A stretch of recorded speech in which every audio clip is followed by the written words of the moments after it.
What's going on, everybody? What's happening? What's shaking? What's doing? Welcome to episode 203 of Two Dudes and Some Bullshit. But today, it's Three Dudes and Some Feces, ladies and gentlemen. Tonight, we are joined by Lee Smith all the way from Ireland, who is a big supporter on the It's Me Billy Chapter 2 campaign. And tonight, it is his show. We're going to be talking Godzilla and King Kong and more. Ladies and gentlemen, we are live! I think I broke some glass on that one. I heard windows smashing all over the place. Unbelievable, ladies and gentlemen. Episode 203. I am excited to do this episode. This is going to be a good one. King Kong, Godzilla, Kaiju, the old school, the new school. Where are they going? What's Lee's history on it? We're going to be talking about it here today on this episode. So it should be good. Yeah, I couldn't quite hit the note that I usually do for some reason. I don't know what the hell happened there. I had a King Kong in my throat. Good night, everybody. I'll be here all week. Tony, how you doing? Good. How you doing? I'm doing all right. We are joined by Lee Smith, all the way from Ireland, who is a big supporter on the It's Me Billy Chapter 2 campaign. And one of the things he picked up was the Two Dudes Perk. And some people are probably tuning in going, geez, you're still doing this? It's like, yes, we are. We're a little late, but we're halfway done. We just got 2 more people to do. But maybe we're like American Airlines. Maybe we may be late, but we get you there. That could be like any airline, really, I guess. But no. So Lee, it's late for you. It's like 12:19 a.m. for you where you are right now. Shit. Is it really? Yeah. They're 5 hours ahead. Man, that is way past my bedtime. Yeah, that's right. Lee is in the future, and we are in the past. Lee, welcome to Two Dudes and Some Bullshit. How you doing, man? We are in the past while currently being in the present. That's true, too. What's up, Lee? God, the show hasn't even started yet, and I'm already thinking philosophical quotes. It's great to be here. It's really, really great to be here. This has just been something I've really, really looking forward to for a very long time since I picked up the Perk. I think, May 2023, I think it was. May 1978. Wow, really? That long? No. But no, look, I would never ever wanted to press, or I was never once did ever think to email Dave and say where's my But Dave. But Dave. Well, the good news is that I have been keeping everybody updated, right? So I did reach out and I never just let it go. I always lead it. I sort of try to let everybody know what the order is, right? You know what I mean? But here we are. The good news is we're here. I appreciate your patience. The other 2 individuals who have yet to come on, I appreciate your patience as well. You're next on deck. But yeah, no, it's great to finally have you here, and I'm really glad that you chose Godzilla, King Kong. I think it's going to be a really cool show. So before we dive deep into it and start sort of yapping over each other and getting excited like little boys, Lee, I'm going to open up the floor to you. You tell us, because what I found really interesting is that you didn't just want to talk about King Kong and Godzilla. You said to me before we went live, you were like how Halloween is to you is like King Kong, Godzilla, like the monster, is to me. And I'm like, whoa, so this isn't just this is I really like this shit, man. You know what I'm saying? And I really like that. You're really passionate about this. So I want to hear all about it. How did it start? How's it going for you? What do you think of where things are? Lee, the floor is yours, my man.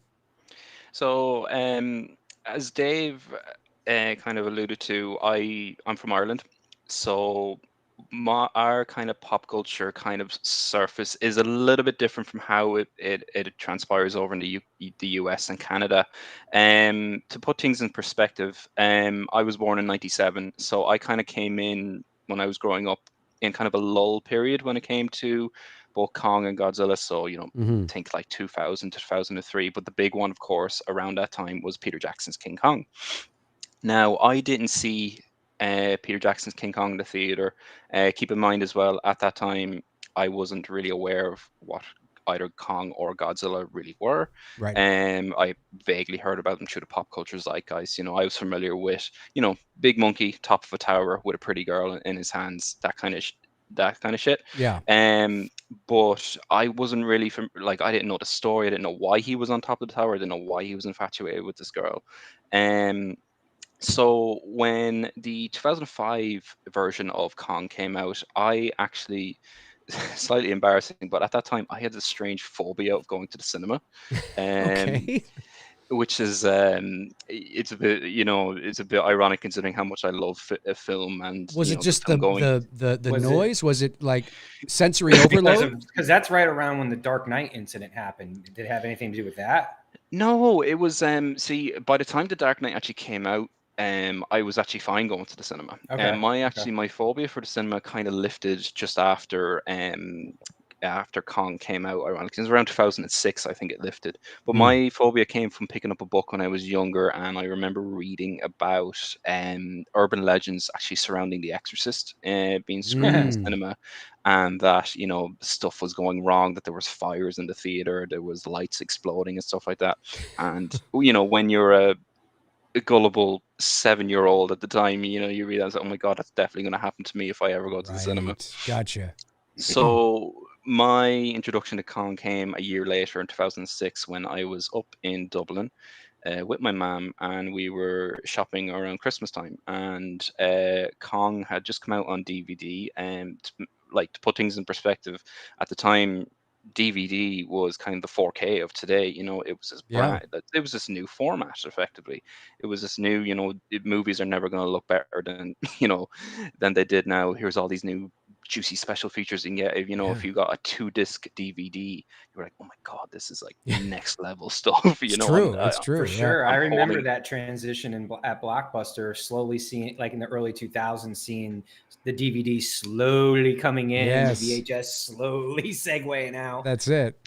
And I was one Yeah, of those guys, I'm never going to DVD. I'm staying old school. Oh And then I yeah. went to DVD. Yeah. I mean, I'm still a physical media curmudgeon, so physical media all the way. But Yeah. going back to that, the first DVD I ever bought, and my mom, well, I didn't buy it, my mom bought it for me, but I picked it out, was Peter Jackson's King Kong. If you could ask me why I picked that out, I probably just saw a big monkey on the cover and said, "Ooh, I that looks interesting." Was unaware at the time that was a 3-hour film, so that was a bit of a a shock to me. Right. But I remember taking it home and watching it, and I remember what I finished it, and then something in my head said, I have to watch that again, and I have to watch that again, and I have to watch that again and again and again. Um, so I became enamored by. I think Peter Jackson's rendition of King Kong is a very good film. It's a very well-meaning and respectful remake to the original at the time, but I was just enamored by the craft of it, how these creatures were brought to life. Mm. Also keep in mind at the time I hadn't seen Jurassic Park. I wasn't really well tuned to the big blockbuster kind of filmmaking process at the time. So this is kind of like, Well, this was like your my tra- first big kind yeah, of effect Now, film. is this the first movie you ever watched, or is it just the first movie you purchased? purchased. Okay. I've Mm. seen like Harry Potter and stuff like that growing up. Oh, I just watched And those. Don't get me started. I won't. Yeah, I'd seen your animated films and stuff like that, but this is kind of like this was the a biggest event I'd seen, and even though I wasn't in the cinema, sitting there and watching it on my TV, it was in hindsight it was life changing. Right. And I think going back and looking at the main reason why I think so was because of those special features that I alluded to earlier that came with the DVD. And special features today are kind of slowly becoming a bit of a bygone era, unless you're going for something that's something from the Criterion Collection or Screen Factory and stuff like that, kind of like the boutique labels as they're called. Hmm. Um, but back in 2005, 2006, it was kind of the common norm that when you purchase a DVD, you would get up to like 2 to 3 hours of special behind the scenes featurettes. And Right. Yeah. one of the things I always attest to Peter Jackson as a filmmaker and why he's one of my favorite filmmakers is, I know this phrase kind of gets tossed around a lot, but he really is a filmmaker's filmmaker. Mm. He is obsessed with bringing the viewer on his journey throughout, from the stages of pre-production to production to post-production. And Kong at the time was one of the early kind of like innovators of online marketing, where he would upload on the regular online production diaries, kind of like little snippets behind the scenes. And this is before any promotional theory material would come out effectively. And this is where, before any posters or even any looks at what Kong would look like in film, he would upload videos and say, look, we're on the set of day one, this is what we're doing. um and I really enjoyed his kind of showcasing of that, filmmaking process. And he wouldn't shy away as well from this is reflected as well in the brilliant behind the scenes featurettes for the Lord of the Rings trilogy as well. I think, like, combined, there's like nearly 200 hours of behind the scenes footage for the Lord of the Rings trilogy, which Do you know, I've makes never seen those, or The Hobbit. I have never seen any of those. Lee Never just seen left them. the room. I don't know I don't know what happened to him. Sorry, Lee, but I'm going to quote Randall from Clerks 2. There's only one return. It is not of the king. It is of the Jedi. I mean, look, we could get into that. But this isn't the Lord of the Rings show. This is the Kong show, I suppose. But I did. That is that's- shocking. I know In you're. fact, the only Lord of the Ring references I know is because of Big Bang Theory, where they found one of the rings from this show, and they kept saying one ring to rule them all, or something like that. One ring to rule them all, one ring to bind them, one ring to That's take it. them all, and in the darkness find them. And that's the only reason why I know is because of Big Bang Theory. Yeah. But that's but so Peter Jackson, is your favorite filmmaker. You see King Kong for the first time, and you're just enamored with it. I mean, the special features and diving in. I mean, it was that film was the catalyst for you that really began what sounds like to me your love of movies and your love of the filmmaking process. And sort of, because it wasn't just the movie that you were enamored with, it was, as you said, the special features, where now you're diving into all that and you're learning about how movies are made and all this kind of stuff. What was the next step for you after, Kong 2005, which, by the way, is a movie I actually like. I think it gets undue hate for some weird reason. No, I like it. I think it's really good. I do too, but there's a lot of people that don't. I mean, yeah, maybe it's a little on the longer side, okay, but I actually really liked it. But what was the next step for you after that, where you're like, okay, I've exhausted, like, what I got to get my hand. Was it the 1933 Kong? Was it the 76 Kong? Was it a Zilla movie? I mean, where were you? So I had to reach out. Like, that was kind of like, you hit the nail on the head there, Dave. Like, I have to get my hands on everything related to Kong now. Right. So, like, my parents had kind of a general awareness of of the King Kong films growing up. My parents were young when the 76 film came out with Jessica Lange and Jeff Bridges. Right. At the time as well, it was kind of serendipitous, really, when the Peter Jackson film came out. They actually, for the first time on DVD, they re-released the original Kong on DVD.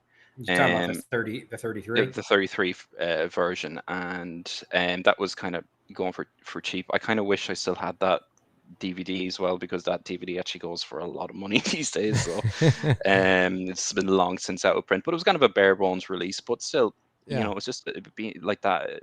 It was just that accessibility, and accessibility is kind of the key word when we turn over. It's kind of like the key through line when we turn over to Godzilla shortly, and my journey with that. I just kind of started collecting these. It was kind of like Pokemon cards or something, if you want to compare it to, where and again, as Tony before the show, as you kind of alluded to with the original Kong, again, that was just another like dimension to my fascination with filmmaking, where here are these guys in 1932, or starting in 32, probably even earlier than that. I think when they started production on that, the 33, I think that was like early 30s. That's based on what I saw in the documentary. Like early 30 or 31 is when they really started, and then of course you got the whole stop motion that they did. I mean, like, those guys in the 30s, man, they innovated. They were And it would innovating have been filmmaking. terrifying to see on screen because, Yeah. you know, for us now it's dated, of course, but in 1933 that would have been, oh my God, you know, wild. Would have been like seeing Star Wars in '77 for some people. Oh, I mean, yeah, like I mean, again, if we were seeing it through the eyes of people in the 30s, That's right. the effects would be like, holy crap. Like, Yep. are you, I mean, yeah, you're right. It is dated today, but again, what these guys were doing, I mean, none of that stuff existed. These guys were innovating all that stuff. That's right. Flying off the seat of their pants, really. Yeah. You know, implementing like techniques such as, like, you know, rear screen projection, you know, which today we know as green screen effectively. Right. Yeah. Right. Stop motion animation. Willis O'Brien, you know, kind of the forefather of, you know, special effects in cinema. You know, his protege Ray Harryhausen went on to the, you know, define stop motion techniques in cinema. But yeah, so with Kong, like, you know, I again, and like, you know, the films themselves, I genuinely love. I love the stories. They're great swashbuckling adventure films. You know, they're Right. they're the stereotypical, you know, man, you know, man has to venture into the jungle and, you know, rescue, you know, the damsel in distress. But Sure. they're just Sure. done, you know, extremely well. And, you know, we could spend all day looking at, you know, the thematic resonance of, you know, what Kong represents, and, you know, the man versus beast, and, you know, beauty killed the beast, and Of all course. that. But in terms of, you know, as a pure entertainment and above all escapism for a child, for a, you know, a young, you know, kid like myself, um you know, it was kind of, and again, I kind of went against the grain within my family. Like, my family are not cinephiles to any degree. Like, you know, Ireland is a very kind of like sports centric kind of nation. We have a good surplus of, And you you know, guys are like huge into football. And I don't mean football, our football, but like soccer, right? Rugby yeah, too, we right? Or, yeah. rugby, Gaelic, it's GAA, stuff like that. And, you know, I kind of was a kind of the outlier amongst kind of like my cousins and stuff like that. I'd always been trying to twist their arm, say, you guys should watch King Kong, like, it'd be so cool. We should all watch King Kong. Like, he's a giant monkey, you know, he destroys buildings, he eats people. And they're like, yeah, can we go out and kick a football around? And like, to me, that was like the most boring thing on the planet. But Right. and to them, a giant monkey, probably, you know, running around like a, you know, like a armatured robot, was probably the most boring thing in the world. But Right. Right. it's just fascinating looking at through, you know, your own eyes, and you think like, this is just fantastic. This is just amazing For work. sure. And you were how old when you bought that? God, so this was 2006, so I was 8 going on 9. So we were almost, yeah, I was 7 years old when I bought my first movie. Of course, mine was a little different than yours. I bought the Texas Chainsaw Massacre, but you know, I mean, you know. I I don't. bought that when I was 4, I think. I can't. Yeah, I bought it as a birthday gift because I liked the cover. I had no clue what the hell I was buying. I knew nothing about it. I just, the old school cover with the eyes and Leatherface running.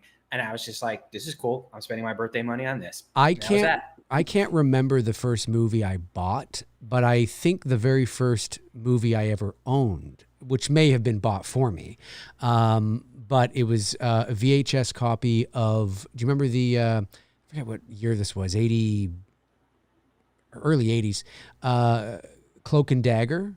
Do you remember the movie Cloak and Dagger with Dabney Coleman and Henry Thomas from E.T.? No. No? Well, I'm E.T. Yeah, I know that. Oh, you know, No. but Henry Thomas from E.T. is in it. Chat room might No. remember that. Anyway, I digress. So okay, so Lee, you've got Kong 05, you got Kong 33. You're enamored. You're like, I got to get my hands on everything.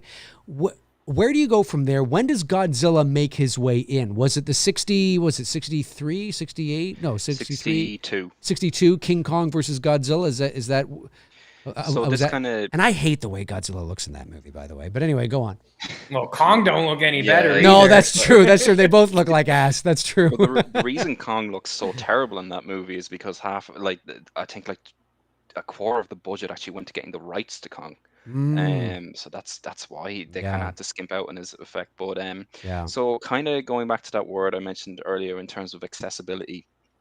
Not only was the original Kong re-released on DVD, but Universal, who were the rights holders of the original King Kong versus Godzilla, chose to re-release that movie on Right. DVD at around the same time. And that was, I think, again, like kind of the first time that had been released in a home media format in the UK and Ireland for quite a long time.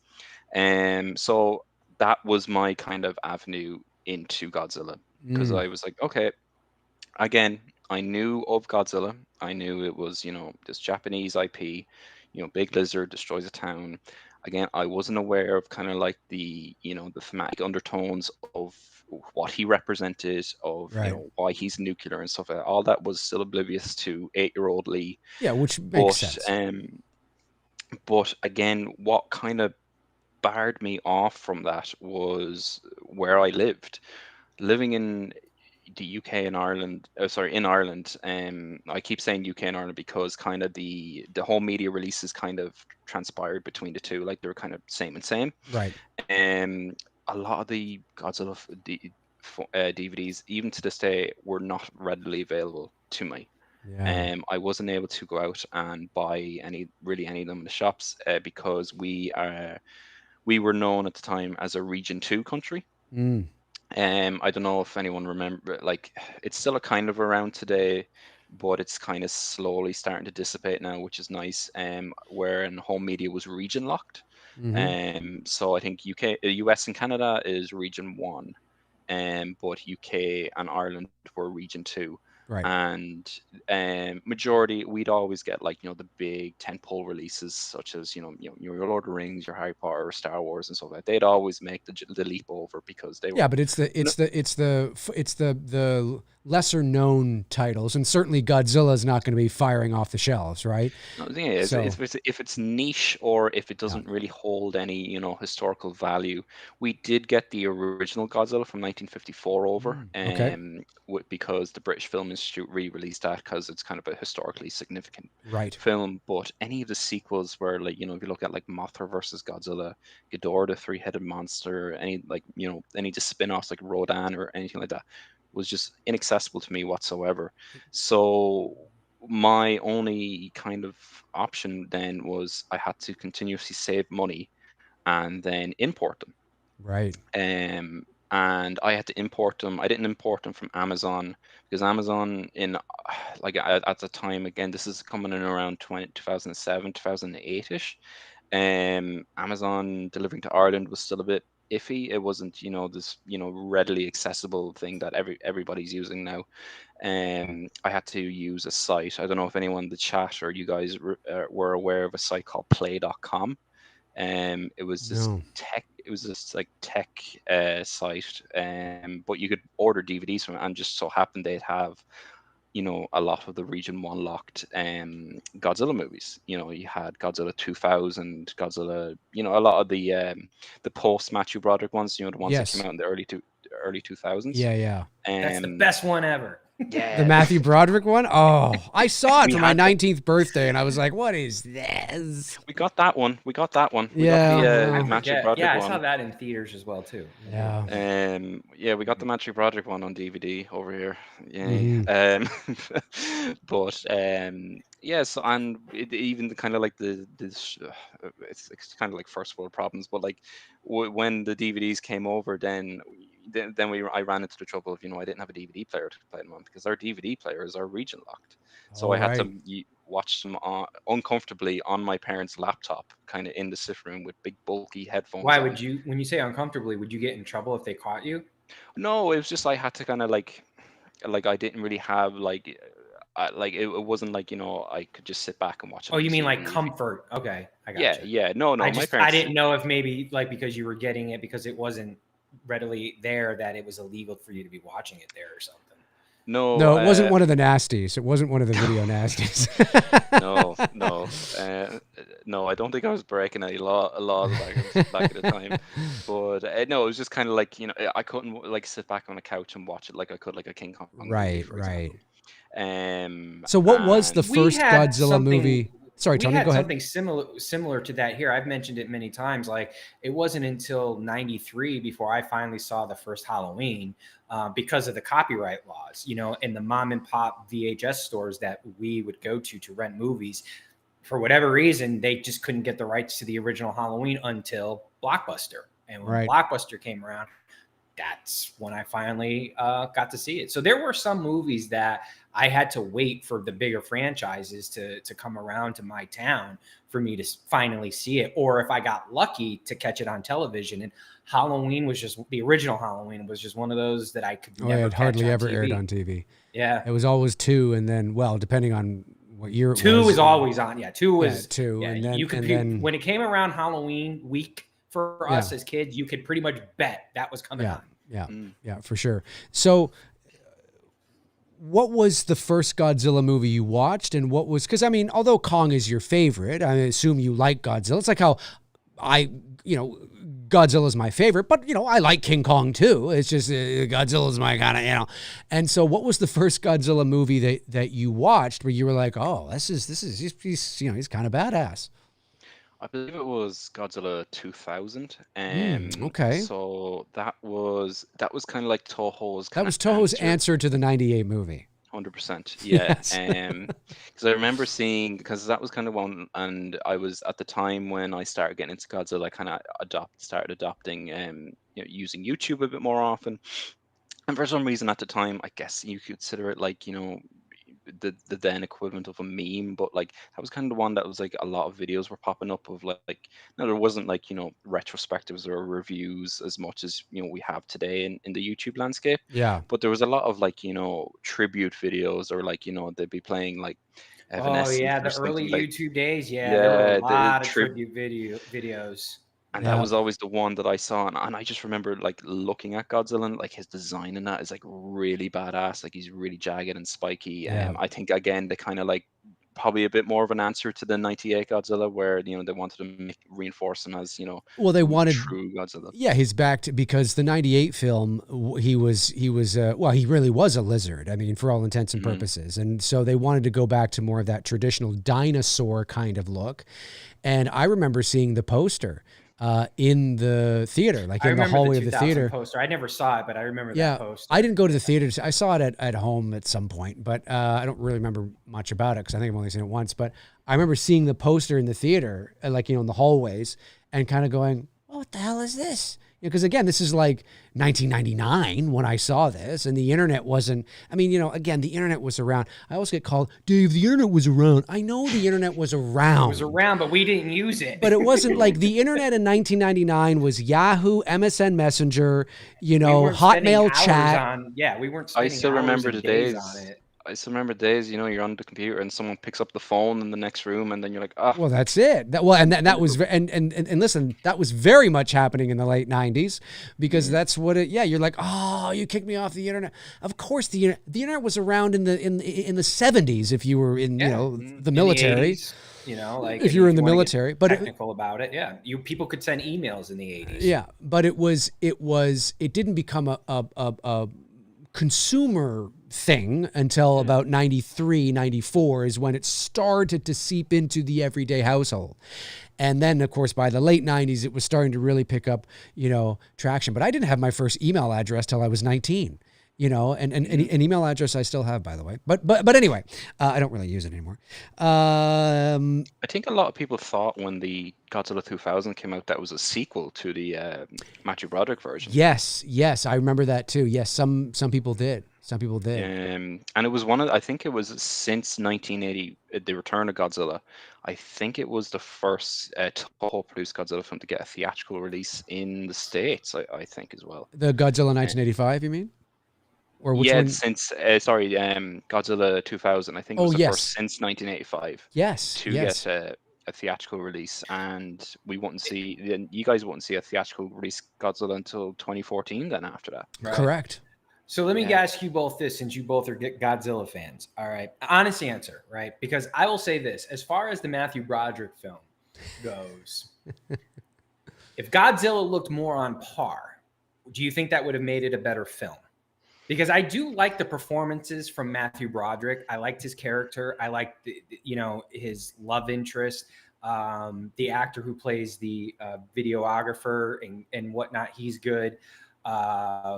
The whole getting to New York, that's a very interesting concept because we're all used to seeing Kong in New York, Godzilla in New York. That's interesting. If he was more say like a -1 look or 2014 look of Godzilla, do you think that would have made it a better film, or was it just dead on arrival?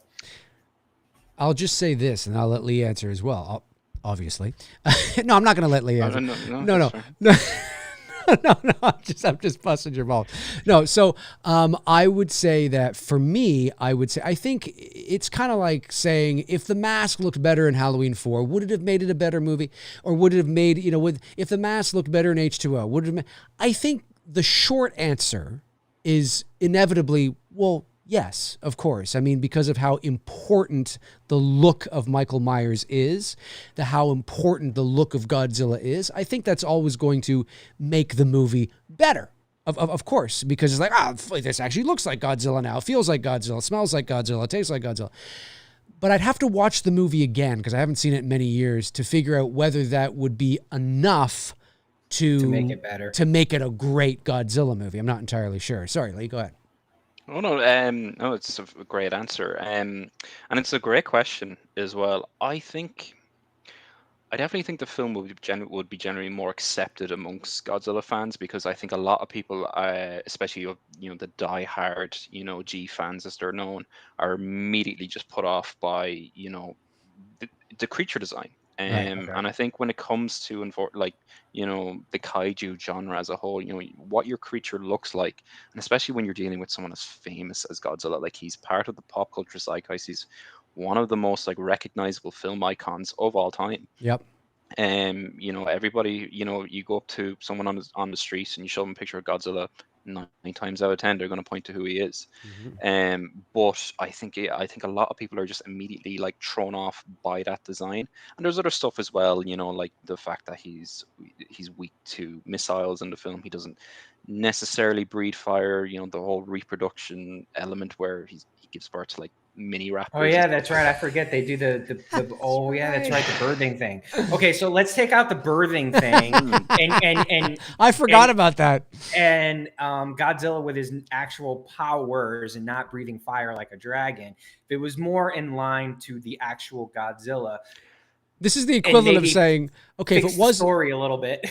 This is the equivalent of saying, okay, if it wasn't George P. Wilbur and it was Nick Castle and it was the 78 Mask and not the, hey, we love George. And Dean Cundy was filming it. Yeah, and Dean Cundy was filming it, and John Carpenter was directing it, and John Carpenter was doing the music. Well, because I feel like the Matthew Broderick Godzilla. I feel like the Matthew Broderick Godzilla has the Halloween Ends effect, meaning Godzilla is the worst part of the Matthew Broderick movie. Michael Myers is the worst part of Halloween Ends. Yeah. So ironically, right? Michael shouldn't even just be there. What are you doing? Yeah. And the same thing with Godzilla. He's the worst part of the film. So I'm basically asking, because of the performances of the actors, and if they maybe kind of massaged the story a little bit, do you think it would have been more accepted if it was more the traditional Godzilla? Probably. Yeah, I think so. I don't think it would be necessarily heralded as one of the top 10 of the franchise or anything like that, because as you said, you would need to kind of massage the story a bit more. There's not a lot of kind of necessarily weight to that film, if you will, that a lot of people it's not on the verge of say -1 or even the original Godzilla. And that's always kind of it's a difficult thing when you're dealing with something that was so personal to the to Japan's country. Transcribing that over into America is a very it's something I don't envy any writer to do, if you get me. Right. So I guess to summarize, look, is the Godzilla 1998 one of the worst films ever made as it is right now? No, it's kind of no. It's a Roland Emmerich movie. Yes, exactly. Well, it fell in that run of, Dave and I, when we were teenagers in high school, we were getting these action adventure films like Armageddon and Independence Day, Godzilla. These movies were coming out were all those were summer blockbusters. That Twister, that we were getting in that mid 90s to late 90s run. Yeah, and that movie fell in that same, because I remember, man, the marketing on that movie was insane. Godzilla. It was huge. I remember big long like billboards saying like something big is coming, or everywhere I could see you saw the foot, you know. Yes, that's right. Yeah. His tail is as big as this sign, and it's like huge. You know, it's like what the hell? There's a great, and still is a great teaser of the foot coming in and stomping on the T-Rex in the museum, and I was like, that's a fantastic teaser. Oh yeah, no, it was great. But at your point, Lee, I think they wanted it was Roland Emmerich, and so it was bound to be a very Roland Emmerich movie. But also they were looking to put to Americanize it, to put their own stamp on it, to put that. It's not that Godzilla's look would not have translated to an American audience. I mean, clearly I think they wanted to kind of we have an opportunity here to kind of and also they may I'd have to go back and look. I don't really know. Was there legalities around the specific look, as opposed to, maybe they had the rights to the name and the character, but they needed to make him look different because they didn't have the rights to make him look like how he looked, in the other films. So based on my research into the film, it kind of came down to personal preference between Roland Emmerich and I think the lead writer. I think they just weren't fans of the original design, because if you look into it, Stan Winston was originally going to be the special effects supervisor for the American film, and he actually designed, there's public photos of the model that he had created, that the whether it was going to be CGI or suitmation is still kind of up in the air. Maybe a mix of animatronic, and similar to what he would have done in Jurassic Park. Right. But it's kind of very closer to what we would have seen in the original Japanese films. But there's a funny story of when they did the model of what we eventually got in Godzilla, and they brought it into the Toho offices for the boards to approve it, and there was apparently just this really like stunned silence, and they were like really taken aback. It's like, what is this you have given to us?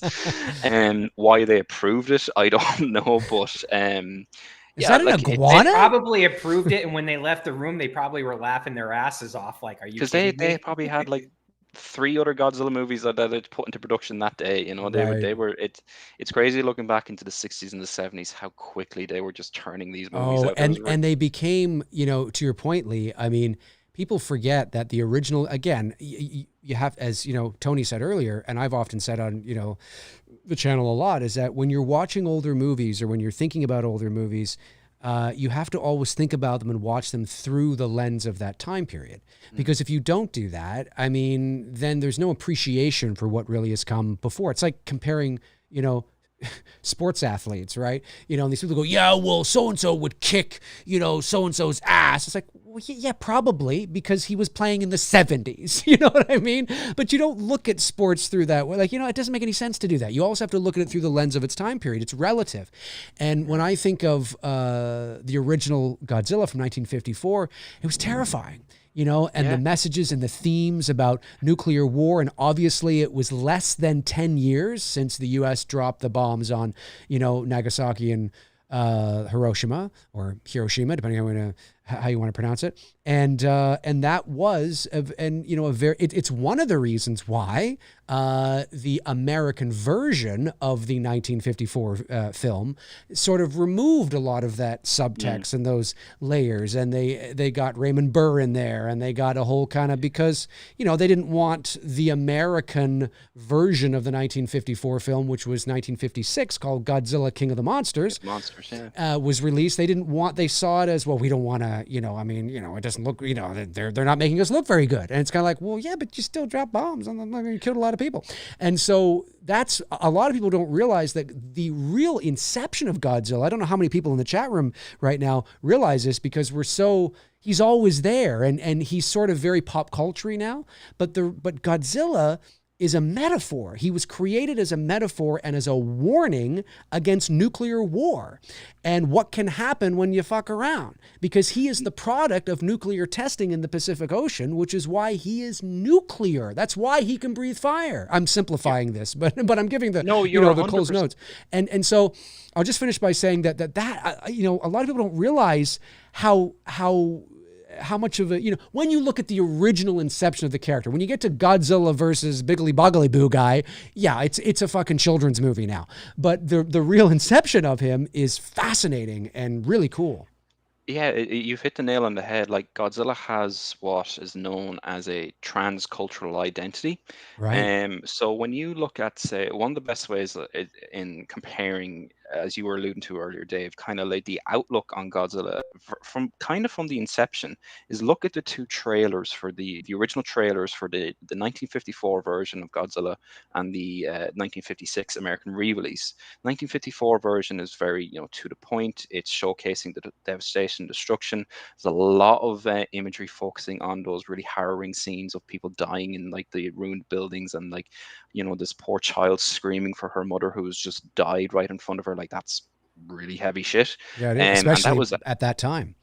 100%, as you were saying, it was less than 9 years. It was, people who were going to see that movie had lived through something like this at the That's time. right. But then you compare that to, say, the marketing that was for the Raymond Burr version that came out in 1956, where you had that very, see amazing trills, see, the destruction that comes along. Raymond Burr is Right. your It was hero a for monster movie. It was a dinosaur movie. Yeah, Yeah. effectively. Yeah. And then when that Well, didn't they original, push Godzilla here in the 56 as more, a drive-in type movie, right? yeah, it was paired. Wasn't that what they were at the time anyway in the 50s? Wasn't that what they were pushing it for? It was paired a lot with, like, it came from outer space, and like Right, them, and right. your creature feature kind of movies that you bring your date to, and stuff like that. I believe actually, when believe it or not, when King of the Monsters was initially released in America, it was actually rated X, which is kind of funny looking back. Funny looking Interesting. back now. Interesting. I don't remember any hot and heavy, but all right. No, Yeah, I'm just kidding. but it's actually funny. Rating system sure has changed. Yeah. I picked up the criterion of the original Godzilla, the 4K, just there, and on the nice. back of it, it says, contains sexual violence, and I'm like, I missed that scene in the original. I was going to movie. say, I don't remember getting turned on watching Godzilla, but hey, honey, you want to watch Godzilla? Come on. Oh, we're watching Godzilla tonight, babe. Believe me, I don't think the teenagers back in the day were watching the movies in the drive. No, that's true. That's a good point. But as like kind of during the 60s and the 70s, then when Godzilla started to make his kind of footprint on American soil, it was that different side of Godzilla. It was that children's ethical. Here's Japan's savior, and bringing Godzilla was kind of. I consider Godzilla kind of like a steak. You can take him whatever way you want. I'm open to both versions of Godzilla. Right. Whether you like the very solemn, kind of serious, thematically rich Godzilla, or if you like the kind of the monsterverse kind of era of Godzilla, where he's effectively Superman, but as a lizard, effectively. I enjoy both. I have nostalgia for both. I grew up enjoying both. But when he came over to American soil and was running on like public syndication television, the versions that maybe you guys probably saw that was only available to you guys as a kid were those cheap dubbed versions of Godzilla, where there's like 20 people in the cast and you have 3 guys to voice the 20 of them. God love them. Yeah, my favorite was Godzilla versus Gigon. Gigon, yeah, that was the one where the humans at the end weren't humans; they were aliens that turned into cockroaches or something. Yeah, beetles. That's it. Yeah. But I don't phrase that as a negative. When Godzilla he didn't necessarily he lost a lot of that, obviously, that thematic richness, but he kind of gained he created a new entire generation of fans that grew up loving this side of Godzilla, It's if true. you will. And I think Godzilla's kind of never gotten, during the 70s especially, he never kind of got the respect that he necessarily deserved. Now a lot of the films coming out in the 70s weren't the best. Well, they were. I mean, to your point, there was a moment after, Godzilla had his serious time when he first sprung onto the scene, when they realized that kids were really taking to this character because he was a dinosaur essentially, right? And kids love dinosaurs, and yeah, they slowly, insidiously started to kind of become more like, as you said, he's the savior. He comes in, and I mean, there's a I think it is Godzilla versus Gigon. There's some version where he's talking he's Yeah, talking Godzilla. to, Yeah, he like he says, he's like, talks oh, come on, let's go. And what's in the, in yeah, Anguirus to Anguirus. He speaks to Anguirus, and in yeah, the one before that, Godzilla versus a smog monster, he flies. yeah. He It's just, it's such nonsense. But to your point, I mean, but here's the thing that I just wanted to say, you're absolutely right. If it wasn't for those kinds of Godzilla movies, would little 3 or 4-year-old me in the early 80s have been interested? I mean, if all it was the 54 film, right? Or the 56 movie, very sort of, I mean, I think because it was lighter and it appealed to children, it got me into it. And then as I got older, I started to learn more of the heavier layers of the history of Godzilla and appreciate it more. But I couldn't have appreciated that at 4, so Yeah, yeah. and there's an argument to be made that maybe that side of Godzilla's a bit more of a flexible character than say King Kong. Like the King Right. Kong story is kind of a tried and true version. We've had 3 interpretations of, Yeah. him falling in love with a girl, Beauty and the Beast retelling, and they've kind of, now that we're in the MonsterVerse phase, they've kind of moved away slightly from that. There's little tidbits of it here and there, but You got a little bit with Brie Larson in yeah. Kong Skull Island, but yeah, that, like you said, it was kind of, they glossed over it, right? It wasn't so much the Beauty and the Beast storyline that we're used to from like the 33, the 76, and Peter Jackson's, but they sort of, and I kind of like that. It's like, they didn't have to go back to that well again, and then now, of course, the relationship with the child and sign language and whatnot. I like that they brought that in and told a different story. Yeah. Yeah, and I kind of leading on, I guess, to wrap up then kind of my experiences with this. I'll give a brief summation of what I think of the now ongoing MonsterVerse. Sure. I remember, as I said, when I was getting into Godzilla, Godzilla was pretty much a dead franchise at the time. Yeah. There was no indication of when we were going to get a new film. The last one had come out in 2004, and that was kind of Toho. It was the 50th anniversary. It was Final Wars, right? Final Wars, yeah, and they said, "Look, we're throwing in the towel. That's it. We're done." It didn't really do well at the box office anyway, so but then rumblings started occurring, of course, of a new interpretation, an American interpretation of Godzilla, and then of course that always is good, right? Because it went so well the first time. That's exactly like everybody was like, "Oh God, what's he gonna look like?" But then. Yeah, but I was so excited because this was my first opportunity to see a Godzilla film on the big screen. Right. And I still say, I'll get to my thoughts on the 2014 film in a sec, but I will say, of the past 2.5 decades, the early marketing, the teaser trailers for Godzilla 2014 are top 10 teaser trailers. Oh. Well, you've heard me talk about them. I'm just going to shut up and let you talk, or I'm just going to go off on a tangent. They were amazing. Go ahead. Yeah, there was that Comic-Con teaser that first released with the Oppenheimer speech. Still one of my favorite teasers of all time.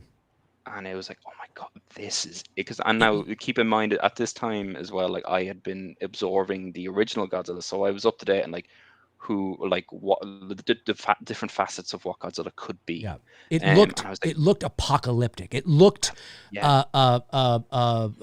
I was going to watch some big. It looked like I was about to watch some big Christopher Nolan epic, like The Odyssey. You know what I mean? Like it looked at that, like it looked grand and mythic. It was mythic. It was like, my God, what are we in for here?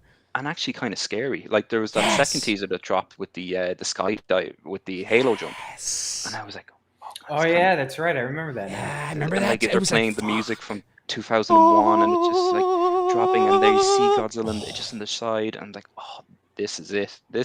And then he just turns, and you see his silhouette in the sun and the smoke. Yeah, and it's like perfect. What? And he looks. Oh my God! Sorry. I'm getting excited. All right, go ahead, Lee. Sorry.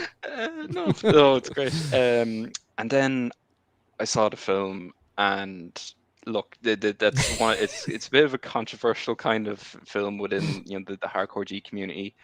I'm not a huge fan of the film overall. There's a lot of good stuff in that film. The preface, there's a lot of good stuff. It's kind of how Dave, like how you kind of look at like Halloween 2018, where Mm. there's a lot of the right ingredients are there. Sure. Yeah. It's just not kind of corporealized and put together. Right.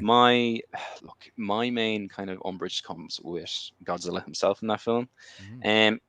The design, he's a bit chunky, he's a bit rotund in that first film. He just woken up from a nap. He's he's got to work out. And Could he's have lost. hit the treadmill a little bit, Yeah. He's lost the weight in subsequent films. Chunky asses. Go ahead. But kind of again using. I see a lot of people say, the main critique is, Godzilla's barely in the 2014 film. He's only in it for like 11 minutes. And then other people will use the comparison and say, well, in the 1954 version, he's actually only in it for 9 minutes. My outlook is, it's not about how long Godzilla is on screen. It's about how he's utilized within the story. Right. And in a way, like, ironically, Godzilla 2014 kind of shares a lot of problems with that a lot of people have with Halloween Ends, where Godzilla is not really at the forefront of the story, and which is peculiar because you have to think of, as you were saying earlier, Dave, the context of which this film was released.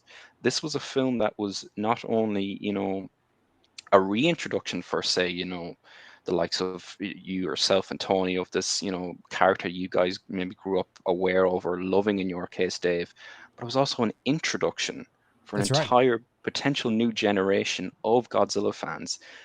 And yet he's not the forefront of the story. It's the Mutos story. It's these two kind of arachnid creatures that just look like cheap Cloverfield knockoffs to me. I'm not a big fan of the design of those films.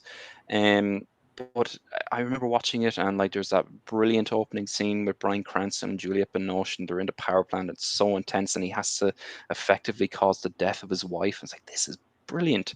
Yeah. But then you find out that the destruction of the power plant has nothing to do with Godzilla. Right. It's to do with these two random creatures that we have not been introduced. That we have not been familiarized with, and that were not really even in promotional material at all. It was kind of a bit of too much of a 180 for me. And a lot of people praise Bryan Cranston's performance in that film. I think he's fantastic. I think Bryan Cranston is a great performer in general. He is, yeah. But when you look at his story in that film, and when spoiler alert for an 11-year-old film, when he dies just at the end of effectively, just at the start of the second act of the film, Godzilla has not even been mentioned or introduced yet. His story is completely separate from Godzilla. Right. So I just think it was a very peculiar choice to have Godzilla be such an ancillary presence in his probably in his own movie, and probably one of his most important movies as well. Yeah, no, that's a which is why, I mean, and I'm not going to say it just because I'm a Kong fan, but if you were to rank all the monster movies in the recent year, they knocked it out of the park with Skull Island. They got it just right. Kong was in the forefront of the film.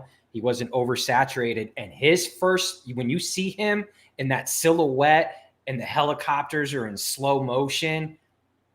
Perfect. It's a great shot. It's the Apocalypse Now shot, Exactly. They and you had a strong cast in that film, and they knocked it out of the park, Yeah, I wasn't as big of a fan of Skull Island as I wanted to be. I didn't hate it, but there was something about it that I wasn't overly crazy on, but I will just say that I agree with everything you've said about Godzilla, 2014. I think it was, what I'm going to say is this, and I'll just add this to what you've said because I agree with it, which is it felt like, whether intentional or not, that Gareth Edwards was sort of doing what's now known as the Jaws thing, right? Where we keep things at bay, we dangle the carrot a little bit, and that's okay. Now, obviously, Spielberg had to do that because of, the shark is not working, the shark, whatever. And fair enough, it worked in his favor. And then it became sort of more of that theater of the mind thing.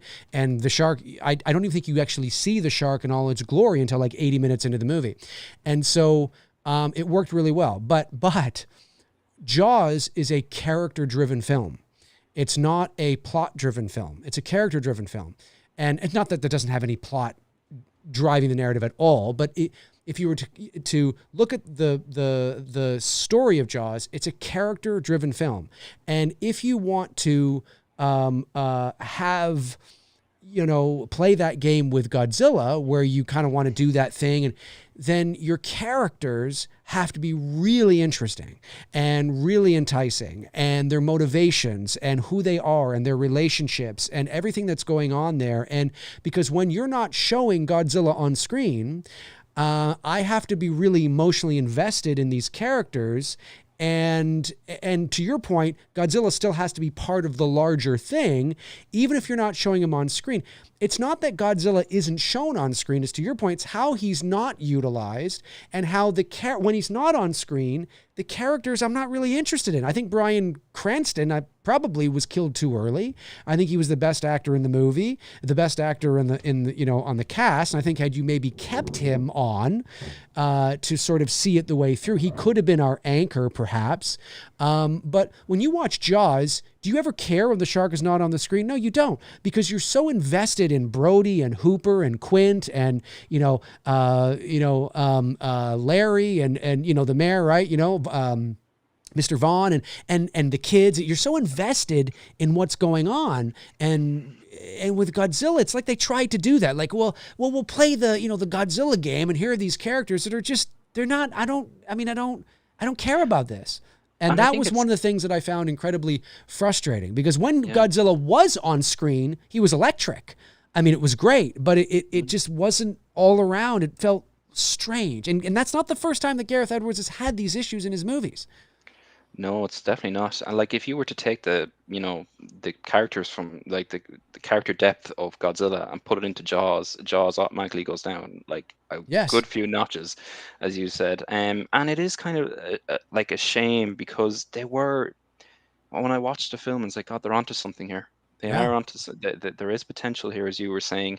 And I think, when we get to King of the Monsters, I know, Dave, that's your favorite of the Monsterverse. It is. And I really like King of the Monsters. I think it's I kind of have a bit of a personal anecdote with it as well. But it was kind of like, it's a phenomenal movie. It's a fun movie. It is. And I don't know nothing about Godzilla going into it. If that was the first one I saw, I'd be like, man, this is fucking phenomenal. Oh, and bum bum bum bum bum bum bum yeah, bum the bum Bear bum McCreary bum score, he brought like all the classic, he brought back Mothra's theme, and I was like, oh my God. So when I got to see, that was the first movie I ever saw in IMAX. Okay. And I remember sitting there, and I kind of had a bit of like, not necessarily an outer body experience, but I'd never forget the shot. There's a big wide shot when it's just after Ghidorah. It's just a walking in the Alaskan base, or the Antarctic base, apologies. And there's this big wide shot of like King Ghidorah on the left side of the frame and Godzilla on the right side of the frame. And I remember saying to myself, it's like a standoff shot. Yeah, and I kind of flash back to how I had to watch these films when I was younger. Yeah. Seeing Godzilla and Ghidorah, obviously, in suitmation, kind of clashing together, but on a small, dinky kind of laptop. And now here I was watching them again, but now on this like gigantic IMAX screen with this booming surround sound. I was like, God, if I could go back in time and bring my 11-year-old self into the future, his mind would absolutely be blown. So it would be. And I think that, like, kind of to cap off on that kind of note earlier about accessibility on Godzilla, I think in Ireland and the UK it's starting to become a good bit better. And like, as I said, like, now we have the originals now out in 4K over here, which is great. -1 got a really nice 4K release. They're starting to, Ireland is actually starting to delve its toe a bit better into re-releasing old films in cinemas. Cool. Like I got to see Jaws in IMAX a couple of weeks ago, which was really, really cool. Yeah. And like, it's mad to say, but we're approaching the 100th anniversary of the original King Kong relatively soon. So very soon. Hopefully there might be. Not only that, but Frankenstein, Dracula, all those are like within, Dracula and Frankenstein are within 6 years, 7 years, something like that. Yeah. So fingers crossed for a re-release of Kong for his 100th anniversary. Oh, you got to. I'm sure they will. What did you think of the first in the Monsterverse, Godzilla versus Kong? I thought they played it safe, with Kong besting Godzilla, Godzilla besting Kong, then Kong coming back to save the day, and everybody's happy. Yeah, I think everybody. Yeah, exactly. Like I think from the first trailer, even when we heard like snippets of what the film was going to be about, I think everybody was like, "Oh, beep, beep, beep, beep." There, that's kind of what the idea of what the film was going to be about. Yeah. And look, it was kind of a shame because it came out during COVID and I didn't get to go see it in the theater. Did it come out during that? It did, yeah. 2021. It was kind of like one of the that and Wonder Woman were kind of like the two big releases that they did straight to streaming. I think it was in some select theaters in the US, but it was none over here, unfortunately. So kind of like that initial, when they were, because like that was something that for years people have wanted. Like even before the MonsterVerse, there was people were like spreading rumors that the sequel to the Peter Jackson film was going to be a King Kong versus Godzilla film.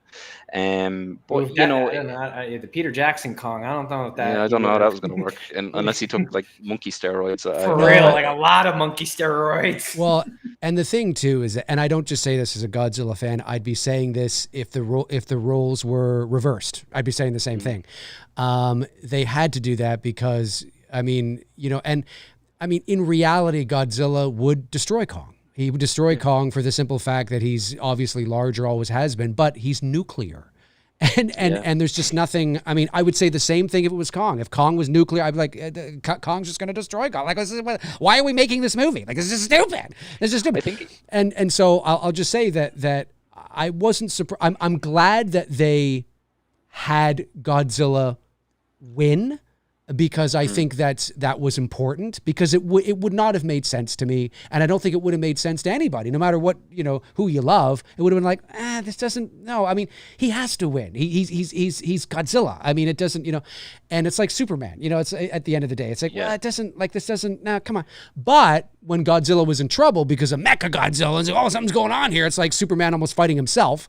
Kong's like, what the fuck? I'm not gonna put up with that shit. And he comes in and he saves the day. And so, as Tony said, you have your cake and eat it too. Yeah, right. Everybody's leaving happy. Kong fans are leaving happy. Godzilla fans are leaving somewhat happy, because it's not like it's a win, but it's not like a clean win. Right. It's like there's that caveat. There's like, well, he won, but he still he got the final blow on Mecha Godzilla. Right. But he still had to come and save him, and it's just like, well, and I get it. Like that's they're trying to, and in that situation, if you're a filmmaker, you're damned if you do, you're damned if you don't. Like if they pulled the trigger and say, let's say Godzilla killed Kong. Yeah. Then you'd have a lot of people like, what the fuck? No. But you look at but I mean, that takes balls. It would take a lot of balls to do that. But if you look at the context in which the original King Kong versus Godzilla was made, and the positioning of those two characters within the pop culture zeitgeist at the time, it wouldn't have made any sense back then for Godzilla to have won, because Kong was the hot property back then. Right. He was the one that, he was the one that was crazy, because he didn't really have a lot of movies. Neither did Godzilla, though. They both only had 2 movies at the time. Okay. Kong had Kong, the original, and Son of Kong. Son of Kong. What era are you talking about now? He's talking about the original King Kong versus Godzilla. Right. The 60, whatever, 61, whatever. 62, 62. Oh, that film. Yeah. It's anyways, go on. Yes. Yeah, so it's interesting because like Godzilla at that time didn't have like 38 films that had come out. Like that film was kind of like the catalyst to get his films rolling. Right. But Kong, especially in Japan, Kong was a much more popular character. It's as hard as it is to believe. Yes. Kong was a much more popular character at that time, whereas now, things have kind of not necessarily reversed. I think they're both kind of on the same kind of playing field at the moment. Right. Probably in like the last year or two, Godzilla's probably a bit more on top with the release of -1 and stuff like that, and winning an Academy Award. But it's I'll just say, like, it's a good time to be a kaiju fan. It is. What I want to know, because I do have to leave shortly, I have to pick my brother up. He needs to ride home. Yes, Tony will be buying out early. His car is busted. But I did ask this before the stream, and I want to know. As a guy who has not seen a lot of Godzilla movies, I've only seen some of the new ones and the Matthew Broderick one. I've yet to see -1. I will get around to watching that. Godzilla 1985 versus Godzilla -1, which I want to know from not only as you both are Godzilla fans, but also from a filmmaker perspective. Go. Ooh, well, it's hard because I know the 85 is revered as a fan favorite, and everyone has praised -1 as a great film. So, which is better? I think. And if you were to tell me this is the one you should watch, what would it be? Well, I think I'll first say this, and then Lee can jump in. I'll say that I think it's important to remember that. So there's the Godzilla 1954 original. Then there's the Godzilla 1956, not remake, but re-edit, we'll say, of that movie. I mean, maybe a little bit of a readjustment, because obviously you have Raymond Burr in there as Steve Martin. Not that Steve Martin, folks, but, you know. And so the Return of Godzilla, which is what the movie is actually called when it was released in Japan in 1984. And that is, so, okay, follow me here. So the Return of Godzilla, I know, the Return of Godzilla, which is Godzilla 1985, but the Return of Godzilla, which was released in Japan in 1984, is a direct sequel to the 1954 movie. Then the U.S. again did what they did in the 50s, and they sort of re-edited it, added Raymond Burr in there, and released it again as a sequel to their 1956 version called Godzilla 1985. Obviously, being a Canadian, my dad took me to the theater to see the 1985 film, because that was I don't think the Return of Godzilla was released in North America, but I'm not sure. Anyways, I saw the 85 film. So obviously I have a huge nostalgic affection for the 85 film. I have seen the 84 movie, and there's certain things about it that I think maybe are a little bit better, or whatever the case is. But you know, it still does lean into those themes, the themes of Godzilla as a warning and all that kind of stuff, the 85 film, Godzilla 1985. I will say I love the opening. I think the opening is amazing, with the fire going up the screen and the music. It's like, oh my God, I don't know how to describe it. It's incredible. The music during the end credits, I think, is amazing. Bum, bum, bum, bum, bum, bum, bum, bum, bum, bum. I mean, it's just incredible. And Raymond Burr's speech, which you don't get in the 1984 Return of Godzilla. The Raymond Burr speech is, I'm paraphrasing it, but how's it go now? It goes, nature has a way sometimes of reminding man of just how small he is. She occasionally throws up the something of the something to remind us of how small we really are in the face of a tornado, an earthquake, or a Godzilla. The reckless ambitions of man are often dwarfed by their dangerous consequences. For now, Godzilla, that innocent, tragic, and that tragic, that innocent and something and tragic monster or something, has gone to Earth. Whether he returns or not, or is never again seen by human eyes, the things he has taught us remain. I mean, it's an amazing speech for the end of that film, as the volcano is exploding and all this kind of stuff. So, I mean, there are a lot of things about the 85 American film, which are, I think, better than what is in the 1984 Return of Godzilla. But it's hard to compare it to Godzilla -1, because it's like generational difference in terms of technology and effects and acting and, you know, all that kind of stuff. And so I think Godzilla -1 is a really, really good movie, and probably the best Godzilla movie we've had, going back to its original sort of roots, you know, not monster verses and fighting monsters, but back to sort of the inception of what Godzilla is, back to a character-driven film about this Japanese war hero what was it? He didn't want to, kamikaze pilot, right? Who feels ashamed because I think he bowed out or something, or he didn't follow through with his what he's supposed to do, and he's got to go back to his wife and kid. He's got a kid and all this. Like it's a whole. There's layers there, and then there's Godzilla and all that. It's hard to compare, really. Nostalgia, I'm going to say Godzilla 85, but you got to watch it through the 85 lens. And I will say this. I still think to this day, and maybe I'm crazy, Lee, but I still think to this day that the Godzilla 1985 film, or the 84 one, whatever you want to watch, it's the same movie. It is still the best looking suit Godzilla I've ever seen. I still think it's Godzilla in a suit, but it's combined with close-ups of animatronics. And so when Godzilla opens his mouth, it's not like you get kind of the suit, ones in some of the films where it's just kind of like there's like a I don't know, something snarl. about the snarl, the lip going up, the lip, the eyeballs that move. Like it's really effective and really well done, especially for its time. And I still think it's the best looking suit Godzilla they've ever done, in my opinion. And maybe that's a bit of nostalgic rose-colored glasses, but I still think it is. And so I really like that 85 movie. I have the poster at the end of my hallway down here, sitting right there. Yeah. And it's a great poster as well. The symmetry, Godzilla on it like this, the legend is reborn. But it's very 80s.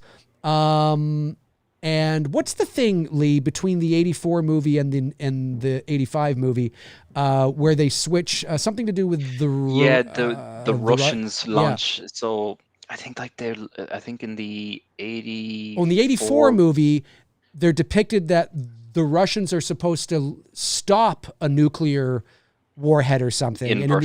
Yes, and in the 85 movie, they've re-edited it because it's the height of the Cold War to make the Russians look evil and to make the Russians look like they've launched a nuclear warhead. Something like that. Very American to do at that time.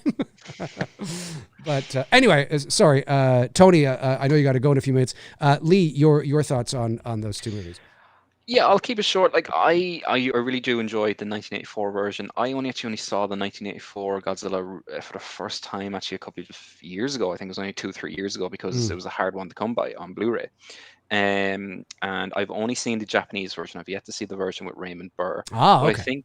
But I think as well, I know the bits and pieces about it, of course. But I think it's interesting because I obviously wasn't alive in the 80s. And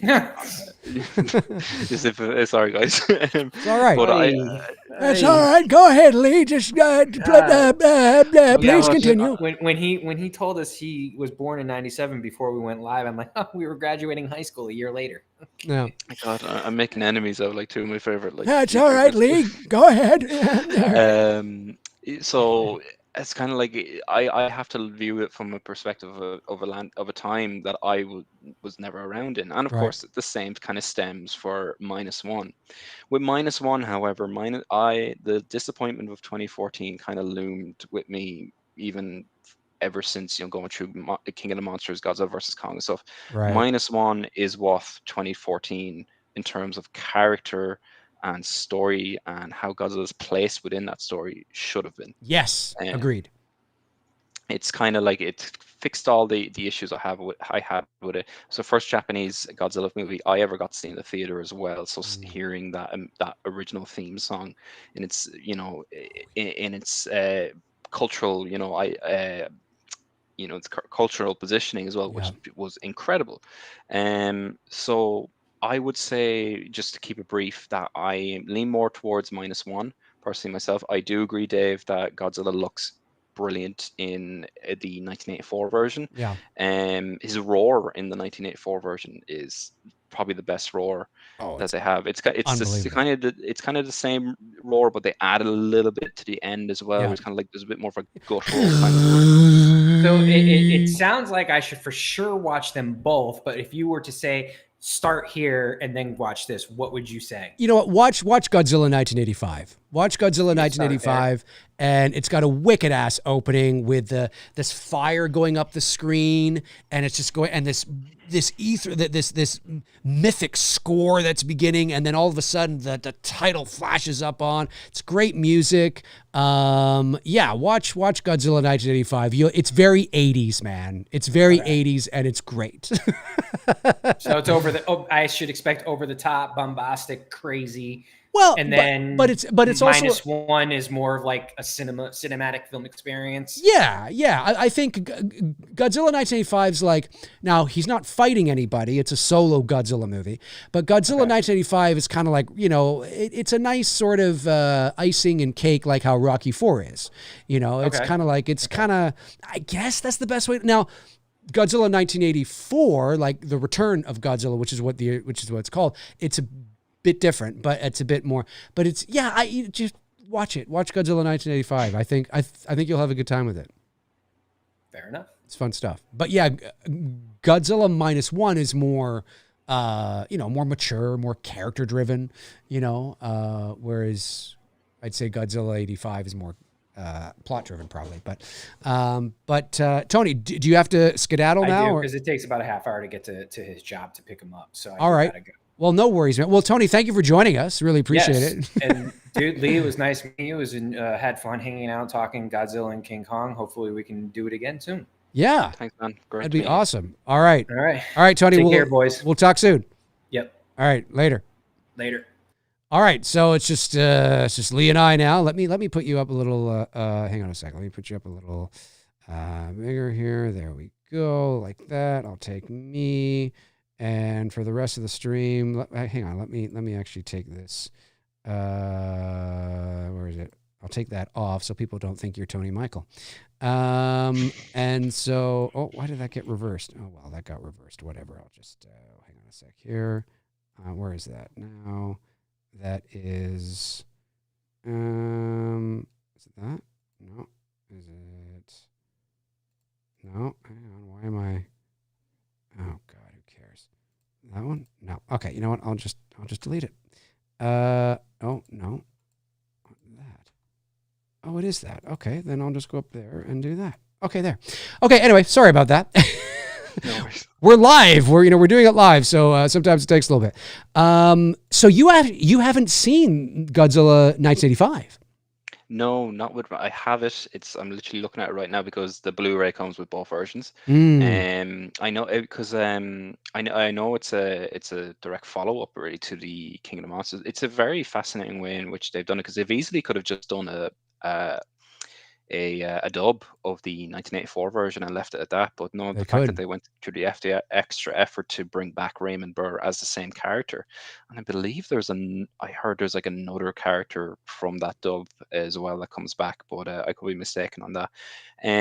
But I'm a big fan of that second generation of Godzilla, so leading into Godzilla versus Biollante, Godzilla versus King Ghidorah, Mothra, and stuff like that. Have you seen many of those films? You mean like the ones that came right after Godzilla 1985? Like I haven't. I've seen a couple of them. I did see the one because as a kid I was like, how did he get out of the volcano?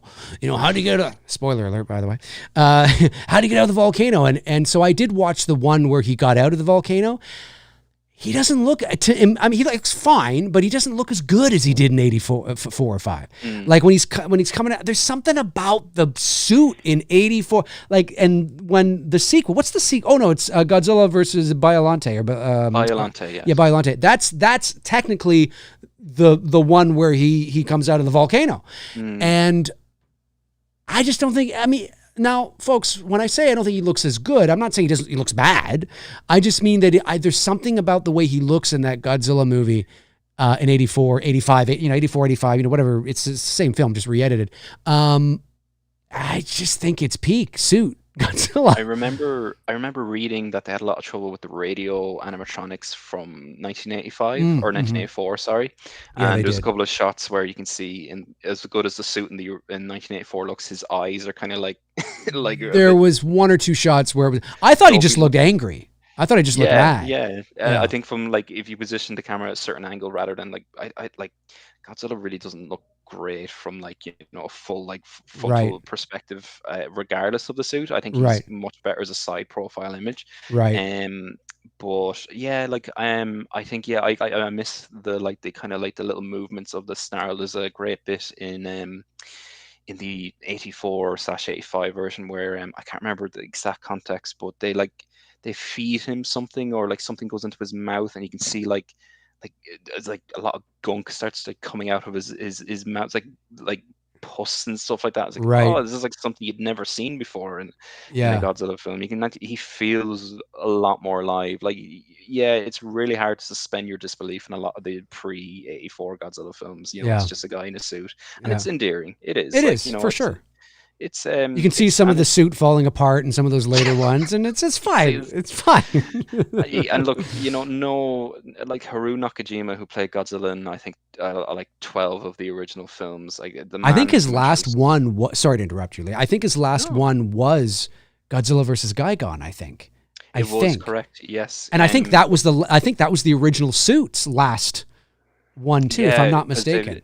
Because like they'd gone through so many suits because suits kept catching fire. Yeah. Like the original suit from the 54 version was partly built of like a stone laden concrete. It wasn't like people say rubber, but like it was an actual concrete mix because this was still post-war Japan. Their materials were very limited at the time of what they could do. Right. And you hear stories of how many times he passed out and he maybe died in the suit half the time. So he was a trooper for carrying out to the end. And, for sure. He's a legend in terms of he's one of those actors where he's one of the most iconic kind of actors of all time, even though you probably never heard of him or never even seen his face. Exactly. Kind of way. Yep. No, exactly. What's your favorite? I know we were talking a bit about Kong versus Godzilla and whatnot. I want to get your thoughts on this because I'm a little frustrated with the MonsterVerse. And now, admittedly, I haven't watched the Monarch show, but I'm a little frustrated because although I have the same qualms as you do with the 2014 Godzilla movie, there was still a serious, it wasn't as serious and as mythic as maybe I was hoping it was going to be, but it still was, you look at that movie, you would never guess we would be at Godzilla X Kong as a, type of thing in the thing. And although I do like Godzilla King of the Monsters, it's my favorite. I think it's because I think it's the nice hybrid between the two. Like, I think it's a nice balance between characters and not that it's a character-driven film, but between the characters and the monsters, and it's kind of that nice sort of balance. But when we got to Godzilla versus Kong, and then Godzilla, I didn't even see Godzilla X Kong because, to me, and I know I'm sounding like a party pooper here, but it just looks like video game nonsense. It just looks like it doesn't even feel real anymore. It doesn't even feel tangible. It just looks like I'm like a video game. And I'm like, that's not what I wanted from the MonsterVerse when I watched that teaser trailer from Comic-Con in 2013 or 14. That's not what I thought. And although we went a little more kind of, fun with the 19 King of the Monsters, that's like I don't want to go beyond that. I don't want all this video game. And Kong's riding on Godzilla's back and it's nonsense to me. I don't care anymore. I don't care anymore. And so I find it very frustrating that we've gone to this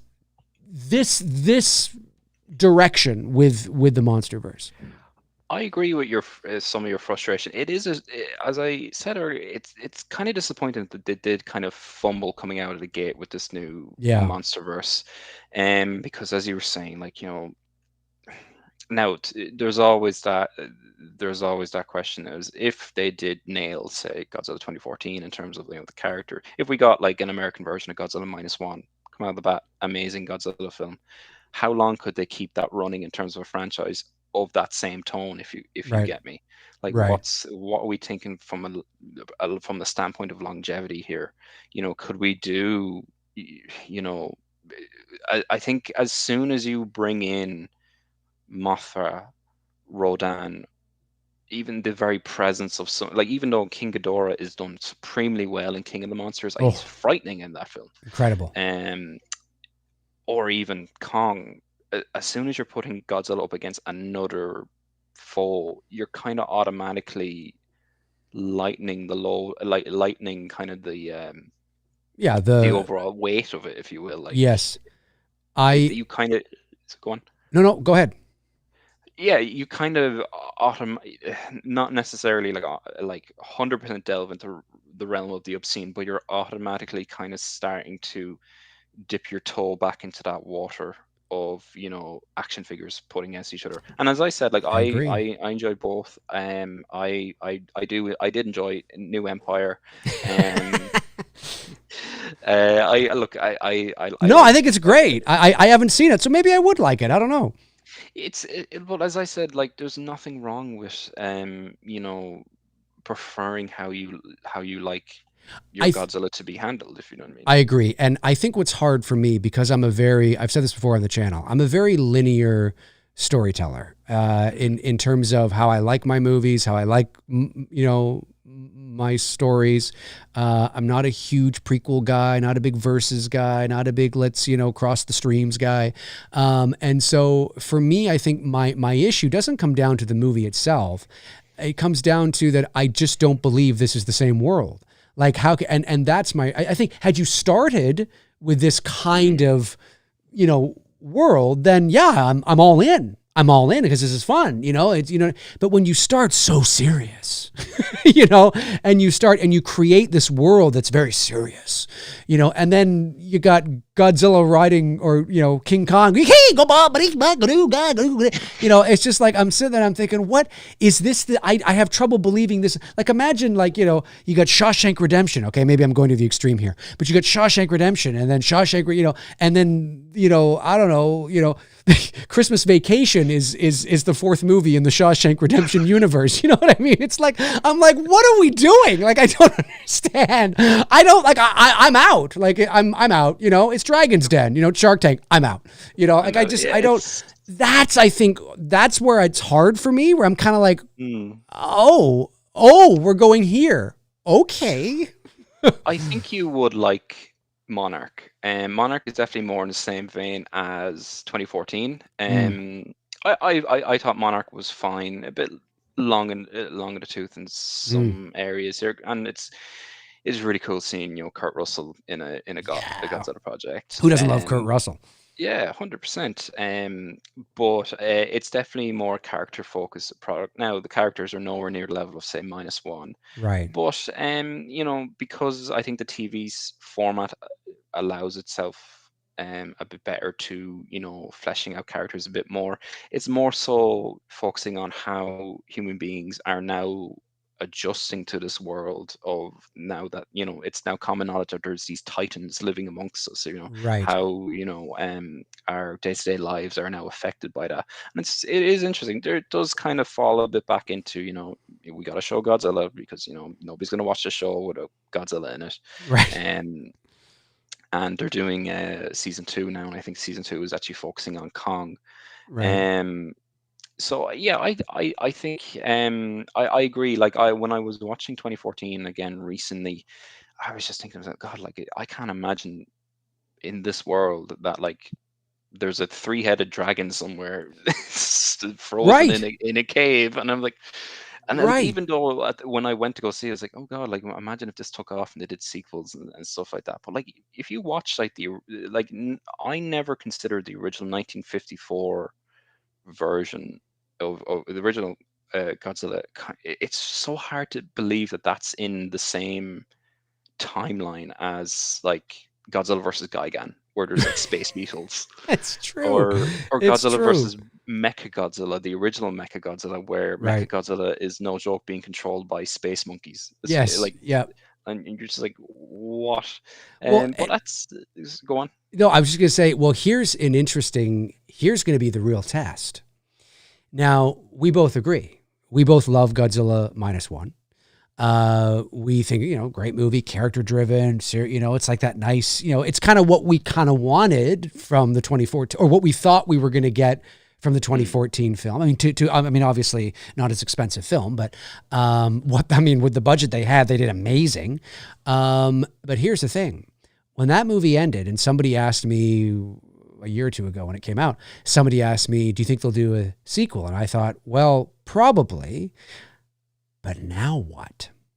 Because now you're faced with the same sort of thing as you were just talking about in terms of longevity, keeping it serious. Maybe it's kind of like going back to what I talk about with Halloween a lot with Michael Myers, because Michael Myers is that ambiguity and that mystique. And sometimes, folks, and listen, if it works for you, it works for you. But I'm just talking about, from my perspective. But sometimes, depending on what you do with the nucleus, what you do with the inception of a universe, of a character, of a narrative, of a story, will dictate the shelf life before you end up jumping the Godzilla, you know, or whatever the case is, you know, and so Godzilla -1, people loved that film. The reason why people loved that film was not because of the effects. It wasn't because of Godzilla. Godzilla looked great, but he's looked great in other movies.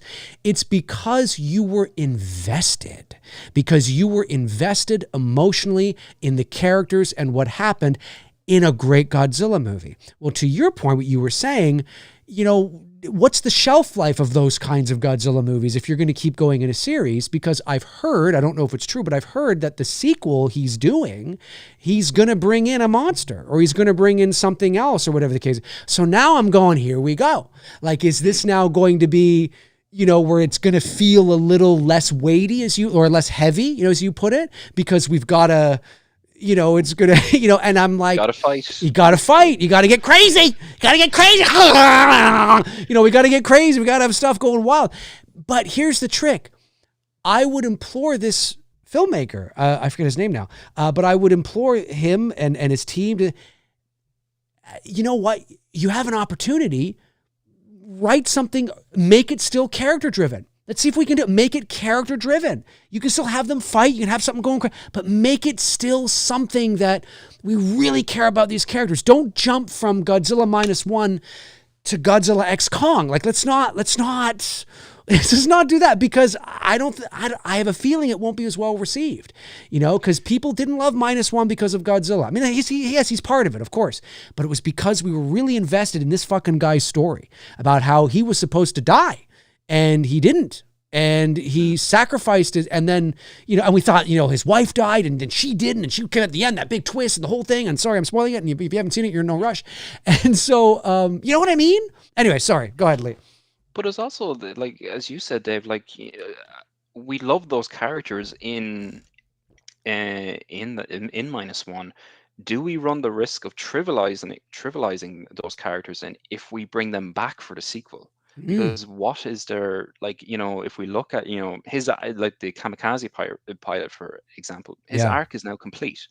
Do we now carry on with those characters, or do we start fresh, still have it a sequel in the same continuity as the original Buzz -1, or do we start fresh with a new set of characters?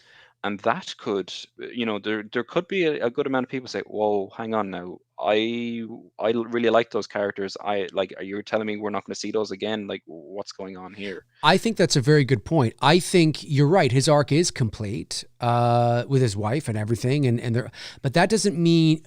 I agree. I think maybe introducing a new characters, a new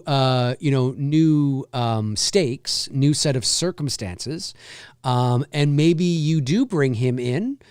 Or bring them in, or there's a mention of them, or, you know, they're there as sort of that kind of, you know, it's a little, I don't know if they would do this in Japanese cinema or not, or if they follow that very, very American sort of, well, it's not American, it's sort of a universal kind of thing, although it is in legacy sequels where, you know, you bring in the old guard to pass the torch, and although this isn't really too much of an old guard, but it would depend on how far along in the timeline you set it.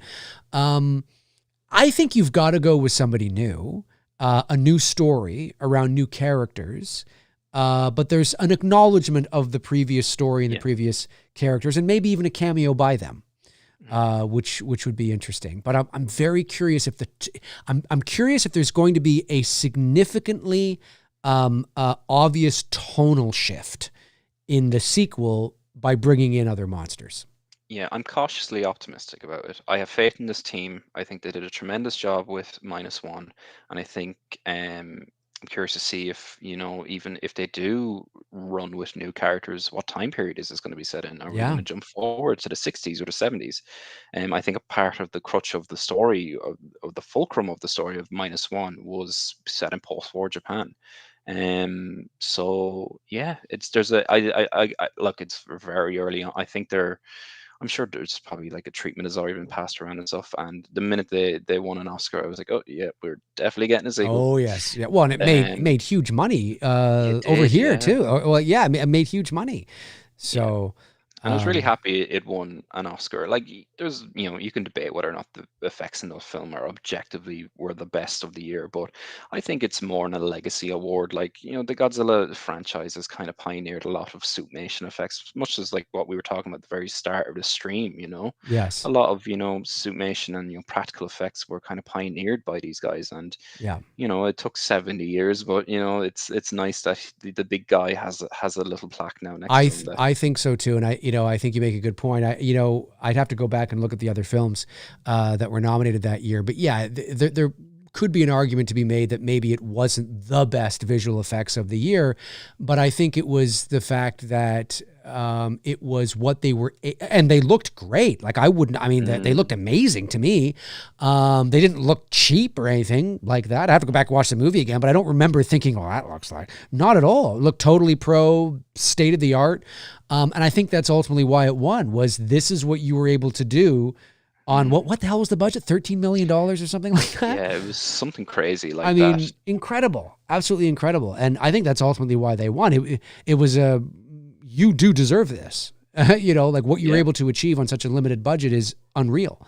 So yeah, I guess we'll see. We'll see where it goes. What are you hoping for Kong moving forward? I mean, you're a King Kong guy. King Kong versus Godzilla, King Kong x Godzilla. I mean, what's the end game with these two in this monsterverse? I mean, how more video game do you go? I mean, is it going to get like Fast and Furious? I mean, is this what we're going to do? It's kind of to heighten your fears, I guess, Dave. Like they released the in title space. The next Godzilla X Kong film is called Supernova. Oh, I know. It's going to be on a shelf right next to Jason X. Literally, so there's rumors that there's people are speculating that Space Godzilla is going to come into the name alone, Space Godzilla. And he's an established character. He has his fans. He's not the most popular character. It's a weird choice. I'd rather them bring in a modern, updated version of some like Gigan or something like that. Yeah, we haven't seen Gigan yet. Yeah, we really. Or even Megalon. Megalon or Jet Jaguar. Bring back Jet Jaguar. Oh my God. Yeah. So in terms of Kong, it is interesting that we've gotten 3 back-to-back pairings of the two. Now we're having effectively a Godzilla Kong trilogy. Yeah. And they've the 2 so far. It's not really fair to look at Godzilla versus Kong's box office considering the period it came out, but I think New Empire grossed nearly $500 million. I know, they just make so much money, these things. But I'm curious how, what's the foundation for Kong on his own? Godzilla.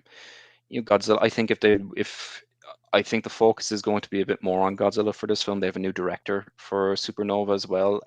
Adam, what's his name? Adam Wingard. Didn't he direct the others?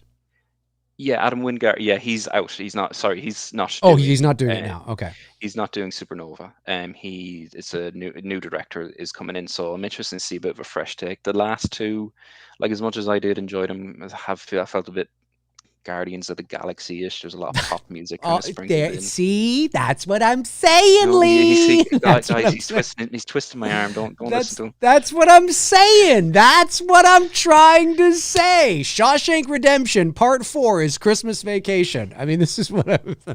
But there's the rights to Kong. You probably noticed, they still haven't referred to him as King Kong. No, that's right. And the rights to Kong is a Rube Goldberg machine of complication. Yeah. But I heard years ago, I don't know if it's still a thing, but James Wan was producing a Disney Plus Kong series. Interesting. Didn't know that. And it's not tied to the MonsterVerse. It's going to be actually its own thing, referred to as King Kong, and it's going to be based off of this a sequel novel that came out, I think in the 80s or something like that. It's to do with Kong kind of fighting for his territory on Skull Island, which on surface level, sounds very interesting. Yeah, it does sound interesting. But again, there's kind of been nothing since that, so I don't even know if that's... Well, I think they tried to get around it in Kong Skull Island when there's that line, "That's Kong. Around here, he's king." And it's oh, I see what you did there. I mean, I'm kind of just at this stage, so I'm kind of 6 movies into the MonsterVerse. It's I like, how know. much does it just pay for the name? Just call him King Kong. Yeah, Like like I know you haven't seen New Empire, but I'll just say like where he is at the end right. of New Empire, he kind of has. It's a perfect kind of lead in for him to become King Kong. Yeah, and maybe that's what they were setting up. You know, maybe they do have that, you know, in their back pocket, that all of a sudden, you know, it's going to be revealed he's King Kong, and I would like to see that. I would. I mean, but I just don't know what the end game is with this. I mean, it's turning into the Marvel Cinematic Universe, and it's just too cartoony for me. You know, yeah.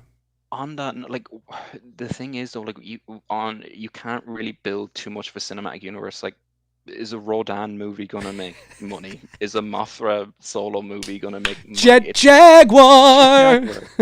Academy Award winning Jet Jaguar movie. Could you imagine Christopher Nolan's Jet Jaguar? Starring Daniel Day-Lewis as Jet Jaguar. Yes. That's a movie I want to see, Lee. That's a movie I want to see. Yep. But it's kind of like, it's Kong, it's Godzilla.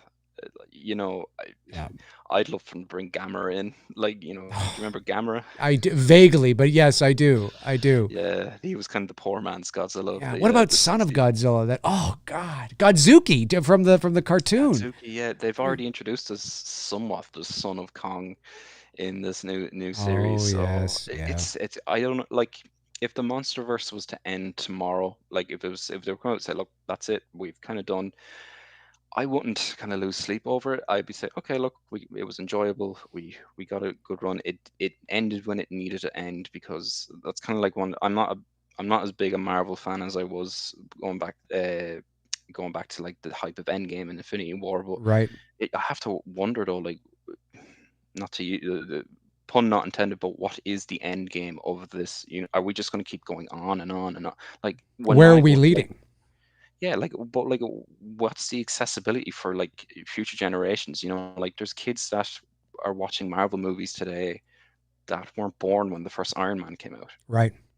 You know, so there's no never underestimate the power of making like fans miss an IP.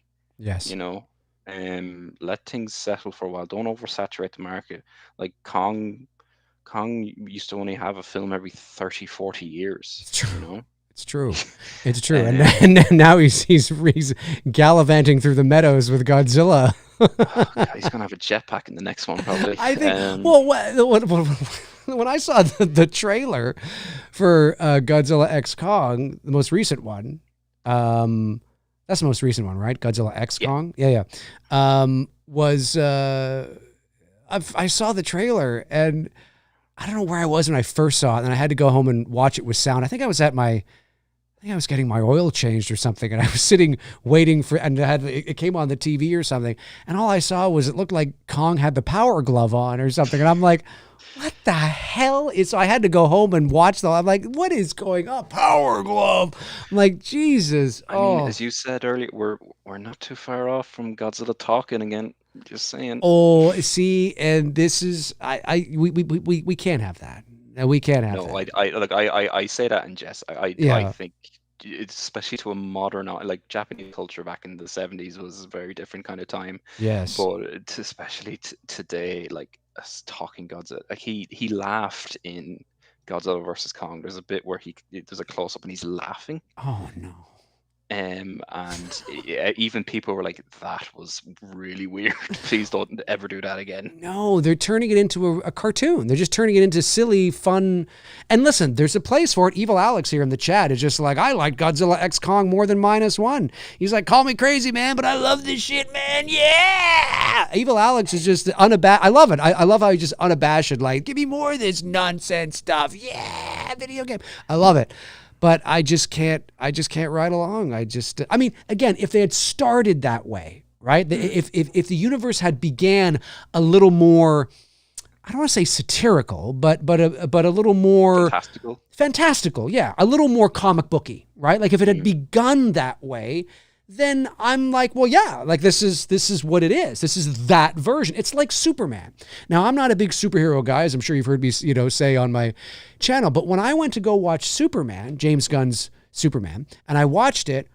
He is establishing this as a very, as far as people are telling me, very comic book movie, very shiny and fantastical, and it's not dark and serious and and emo and I say that with all affection because I did like Man of Steel, but it's very bright and it's very comic booky. Could you imagine if Superman showed up in the Dark Knight? Right.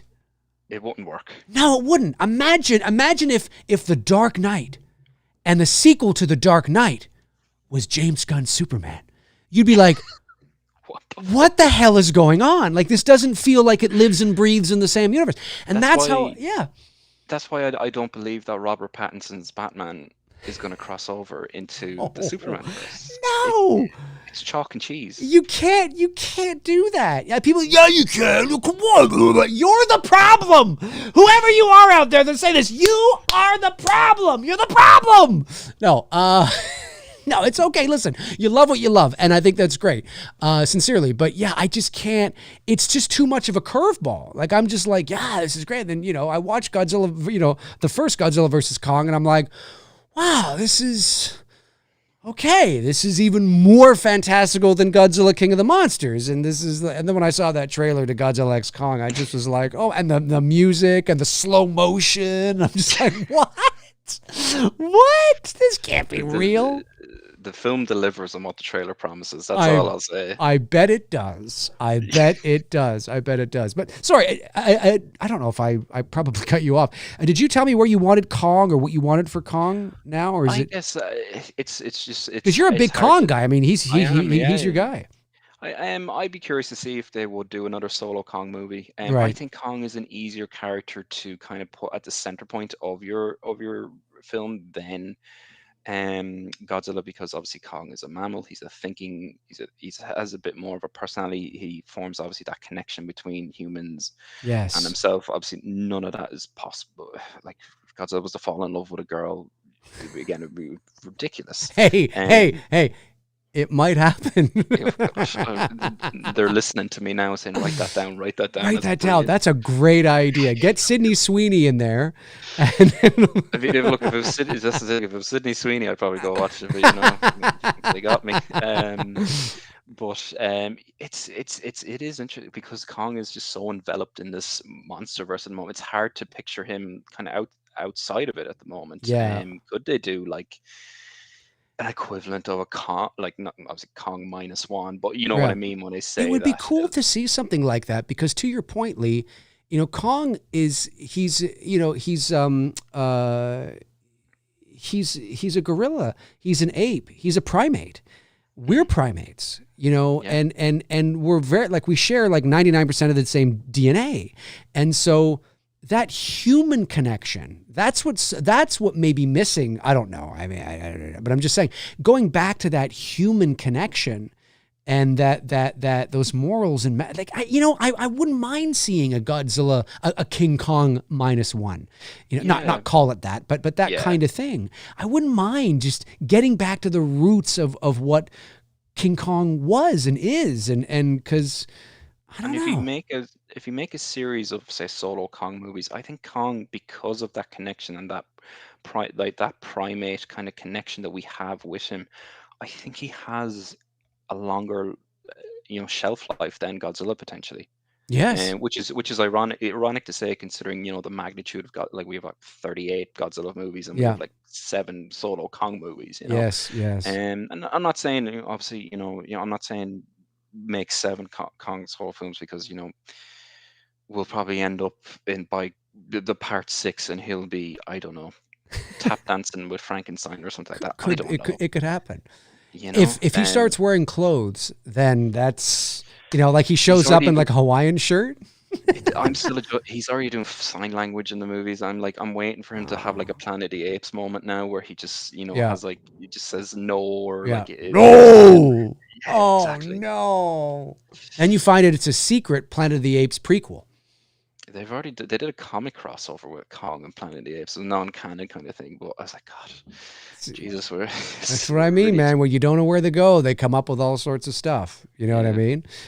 There's one super chat in here I just want to quickly get. It's unrelated, but thank you, Josh. I appreciate that. It says off topic, but since Canada has ties to the UK, we do. We are a British colony.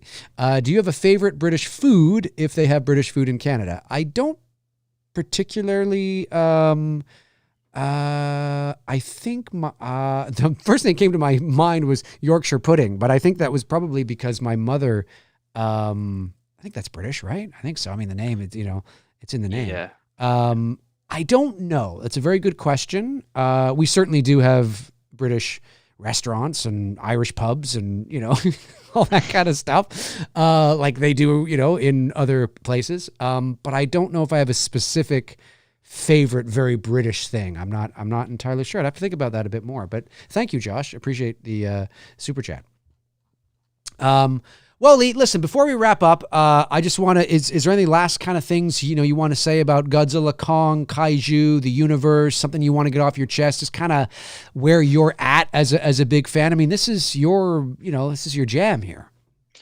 No, I'll just say, look, as I kind of told in the narrative of this, my experience with Kong and stuff like that, I'm happy that a lot more.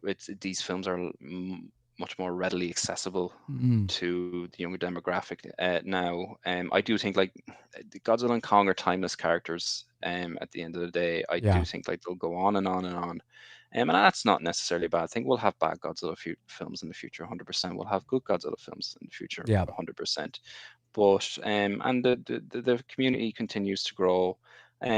Whatever way you like your Godzilla cut, or it's 100%. Whether you're like Dave, you prefer kind of a bit more tonal consistency in your films, stuff like that, or you just want to enjoy like a good popcorn action flick or something like that. Yeah, as long as it begins that way, it doesn't surprise me.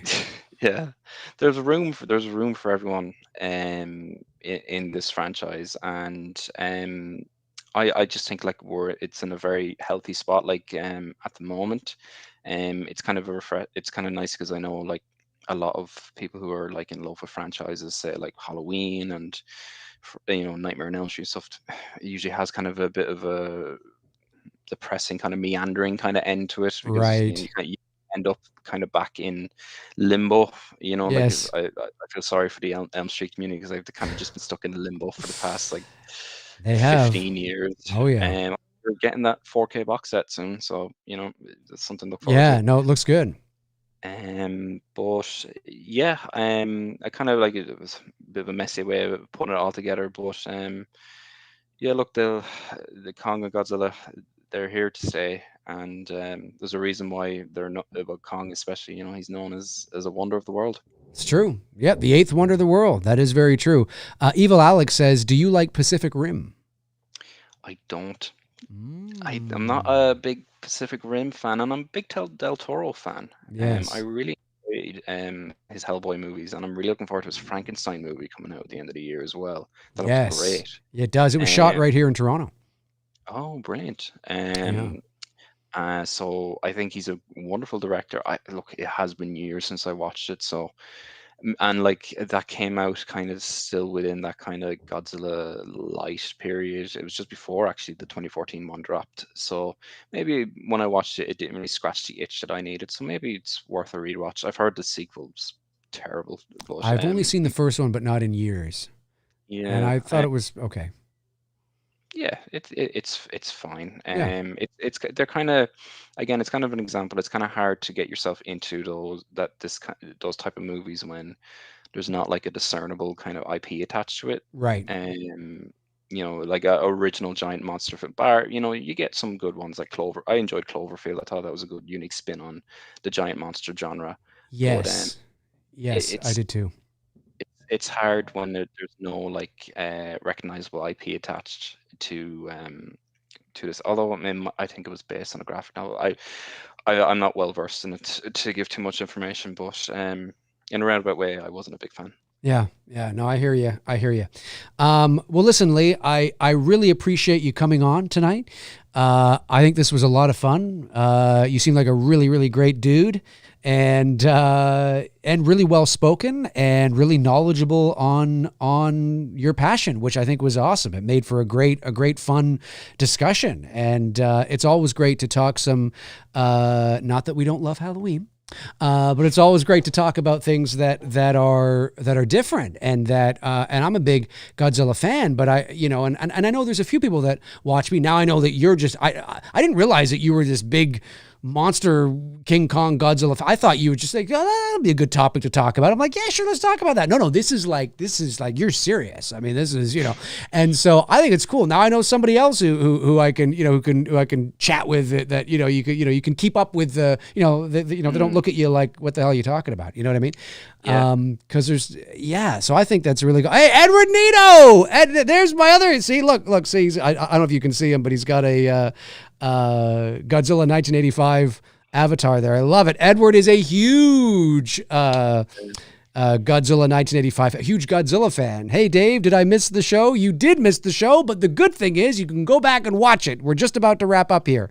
But yeah, no, there's very few of us out there. It seems like there's very few of us out there, but no, look, it's been great having you on, great meeting you, and thank you again for your incredible, generous support to It's Me Billy Chapter 2. It's amazing to see the community step up in the ways that they did, and you were a big part of that. So I really, really do appreciate it, and Bruce does as well. Any last things you want to say before we wrap up? We'll have a sort of a formal goodbye after, but before we close. Oh no, well, I just want to say, I was a big Black Christmas fan before I even came across the channel. So I was just, and I became a fan of your channel before I even learned you were a big Black Christmas fan. So I was like, oh my God, what are the chances of this guy is just a massive Black Christmas fan. So, I was very, very happy with how It's Me Billy chapters 1 and 2 great. turned That's out. awesome. I think you and Bruce have so much to be proud of, and I'm really looking forward to seeing what becomes of Port Robinson Road. You and me both. Yeah, because I remember watching. You had like a trailer for a documentary, back in like 2008 or something on the channel. Yeah. And That's a deep cut, Lee. Lee is going hard into the paint. And I remember coming across it, and I was like, whatever happened to this? I think I asked you on the stream once, and you were like, oh, we never got around to finishing it or something. But I was like, whatever happened to this documentary? It was a documentary that I did with Bruce called Breathing Port Robinson. We shot it in 2008. We did release it in 2009. And I still have it. It's not up online, but I do, because in those days it wasn't common to upload. It was YouTube was still cat videos and all that kind of stuff at that time. And so I do still have it. I would have to digitize it, but I mean that was nearly 20 years ago, and which is hard to believe. And I kind of think about it now, and I look at it now, and I think it's good for its time. I was 20. In 2008 I was 29. So I think it's good for what it was. But I think if I was, I'd want to almost redo it. Do you know what I mean? Like I'd want to redo, because I'm in a much different place in my life. I mean, I'm 4 years away from 50. And I've learned so much more, and I'm in a much different place that I'm like, oh, I'm much wiser. I mean, it's how I was able to finish the script, right? Is that you live more of life, you learn more, and so I feel now that I'm like, instead of just putting that up online, which was, and it's fine, I'm proud of it for what it is, but I feel like I could do so much better now. You know what I mean? And so if I was going to do a documentary now on the real story of Port Robinson Road, I think I would redo it. I think I'd redo it. I think I'm wiser, smarter, more experienced. And I think I would just do a better job. But yeah, no, there was a trailer for Breathe. I don't think it's online anymore. Maybe it is. I don't know. But yeah, Breathing Port Robinson, there was a trailer for. That's so funny. My God. That's awesome. That is awesome. Josh McKenna, another super chat. Thank you, Josh. Says, has anyone seen the Netflix documentary Unknown Number? It's about a high school girl who gets vile messages from a catfish, a chilling story of a teen girl dealing with online bullying. I've had like 10 people in the past week tell me to watch it. Ooh. So it's I think it's only like a 90-minute thing. It's not like a series. I think it's only like 90 minutes. Like one kind of thing. Yeah. I'll have to. I haven't seen it, Josh, but I will definitely make sure to check it out. Check it out for sure. Well, yeah. Hey, again, Lee, thank you so much for joining me here on the show. It was great to have you on.